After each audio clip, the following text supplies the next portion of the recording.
Hello viewers, আসসালামু আলাইকুম। HD Bangla টিপ চ্যানেলের নতুন ভিডিওতে আপনাদের স্বাগতম। দূরে এবং কাছে, দেশ এবং দেশের বাইরে যারা আমার ভিডিওটা দেখছেন সবাইকে আন্তরিক অভিনন্দন জানিয়ে শুরু করছি আজকের আরেকটি নতুন ভিডিওতে।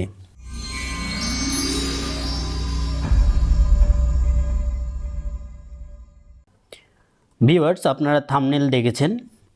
চলুন আর কথা না বাড়িয়ে মূল ভিডিওতে প্রবেশ করি। আজকে আপনাদেরকে দেখাবো যে বাংলাদেশের যে 64টি জেলায় যে বয়স্ক ভাতা, বিধবা ভাতা যে বরাদ্দটা এসেছে, তো আপনার উপজেলায় কতটি বরাদ্দ আছে সেইটি এখন আমি আপনাদেরকে দেখাবো। আপনারা ভিডিওটা শেষ পর্যন্ত দেখলে আশা করি আপনি জানতে পারবেন যে আপনাদের উপজেলায় কতটি বরাদ্দ এসেছে। ভিউয়ার্স, চলুন আমরা সমাজসেবা যে অধিদপ্তরের যে ওয়েবসাইটটি রয়েছে সেখানে আমরা প্রবেশ করি। সেখানে আমরা গেলে আমাদের যে নোটিশটা হয়েছে সেই নোটিশটা আপনাদেরকে দেখাতে পারবো। ভিউয়ার্স, নোটিশটা আপনারা দেখতে পাচ্ছেন যে গণপ্রজাতন্ত্রী বাংলাদেশ সরকার সমাজসেবা অধিদপ্তর সামাজিক নিরাপত্তা শাখা থেকে পাবলিশ করা হয়েছে। এর তারিখ ছিল 27 নভেম্বর, কিন্তু এটা ওয়েবসাইটে তারা দিয়েছিল 1 তারিখে। আর আজকে আমি ভিডিওটা করতেছি, আজকে হচ্ছে 3 তারিখ। তো আমি ভিডিওটা মাঝখানে আমি একটু ব্যস্ততার কারণে ভিডিওটা দিতে পারিনি। তো চলুন আর কি রয়েছে এবং কোন কোন উপজেলায় কতটি বরাদ্দ এসেছে সেটি একটু আপনাদের দেখাবো। তো এখানে দেখতে পাচ্ছেন যে বিষয় ছিল 2024-2025 অর্থ বছরের বয়স্ক ভাতা এবং বিধবা এবং স্বামী গৃহীতা ভাতা কর্মসূচি বর্ধিত উপকারভোগী বাছাইয়ের জন্য ইউনিয়ন এবং পৌরসভা ভিত্তিক বরাদ্দ বিভাজন প্রেরণ। তো এখানে সূত্র দেওয়া রয়েছে এবং উপযুক্ত বিষয় সূত্রে পরিপ্রেক্ষিত জানানো যাচ্ছে যে 2024-2025 অর্থ বছরের বয়স্ক ভাতা কর্মসূচিতে 2 লক্ষ জন এবং বিধবা এবং স্বামী নিগৃহীতা ভাতা কর্মসূচিতে 2 লক্ষ জন উপকারভোগী বৃদ্ধি করা হয়। সামাজিক নিরাপত্তা সংক্রান্ত মন্ত্রিসভা কমিটি 30তম সভা ও প্রশাসনিক মন্ত্রণালয়ের সূত্রোক্ত স্মারকে সিদ্ধান্ত অনুযায়ী শতভাগ ভাতা প্রদান কার্যক্রম আওতায় অবশিষ্ট 233টি উপজেলায় আনুপাতিক হারে ইউনিয়ন এবং পৌরসভা ভিত্তিক বরাদ্দ বিভাজন প্রস্তুত করা হয়।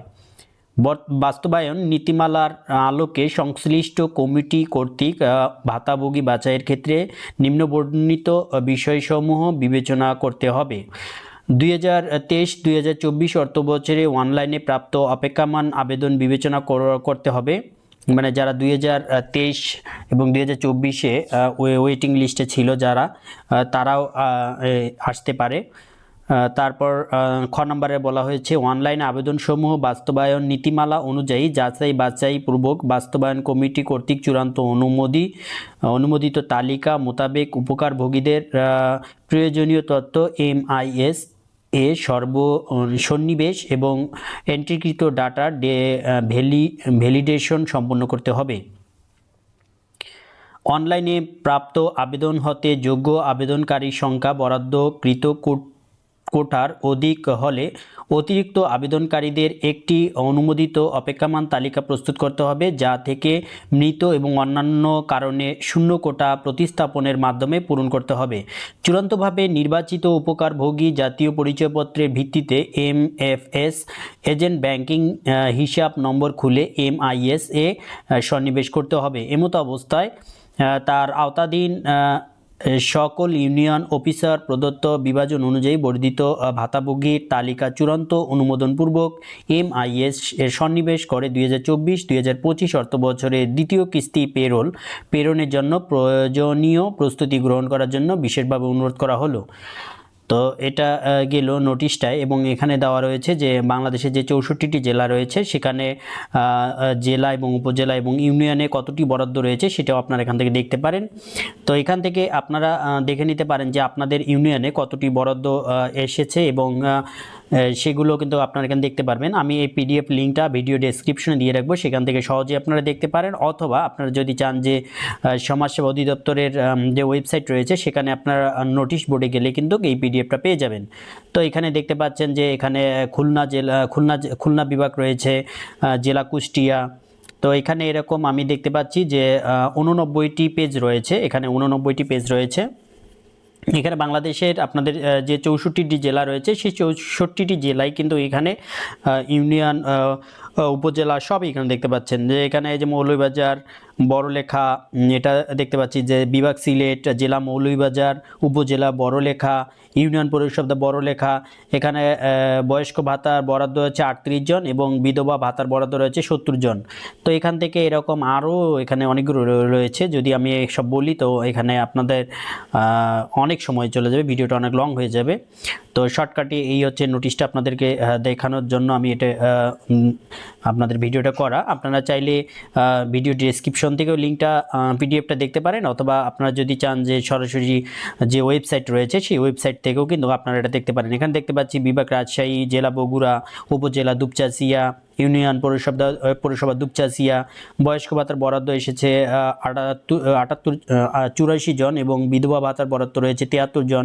এখানে দেখতে পাচ্ছি রাজশাহী, বগুড়া, দুপচাচিয়া পৌরসভা, এখানে রয়েছে 37 জন বয়স্ক ভাতা এবং বিধবা ভাতা রয়েছে 75 জন। তারপর এখানে দেখতে পাচ্ছি নন্দীগ্রাম রয়েছে, বগুড়া সদর রয়েছে। বগুড়া সদরের মধ্যে কোন কোন ইউনিয়ন রয়েছে, রুলিয়া, গোকুল, এরকম এখানে অনেকগুলো রয়েছে, আপনারা দেখতে পারেন এখানে। তো এটাই হচ্ছে ভিডিওটা, আপনারা চাইলে এখান থেকে দেখতে পারেন যে বরিশাল রয়েছে, বরগুনা, মানে আপনাদের হচ্ছে বাংলাদেশের যে 64টা জেলা রয়েছে 64টি জেলার উপজেলার এবং ইউনিয়নগুলো কোন কোন ইউনিয়নে কতগুলো বরাদ্দ এসেছে সেগুলো আপনারা এখান থেকে দেখে নিতে পারেন।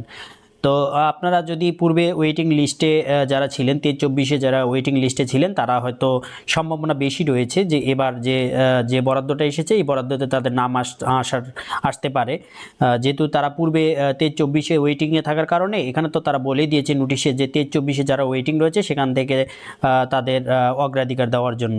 তো এই হচ্ছে ভিডিওটা। ভিউয়ার্স ভালো থাকবেন, সুস্থ থাকবেন, দেখা হচ্ছে পরবর্তীতে আবার নতুন কোনো ভিডিওতে। আর যদি ভিডিওটা ভালো লেগে থাকে এবং আপনার যদি উপকারে এসে থাকে তাহলে অবশ্যই ভিডিওটা লাইক করবেন, এবং ভিডিওটা ভালো না লাগলেও যদি আপনার ভিডিওটা ভালো না লেগে থাকে তাহলে ডিসলাইক করে দিতে পারেন, এবং আপনার মতামত অবশ্যই কমেন্ট বক্সে জানাতে ভুলবেন না। তো ভালো থাকবেন, সুস্থ থাকবেন, নিরাপদ থাকবেন। আল্লাহ হাফেজ।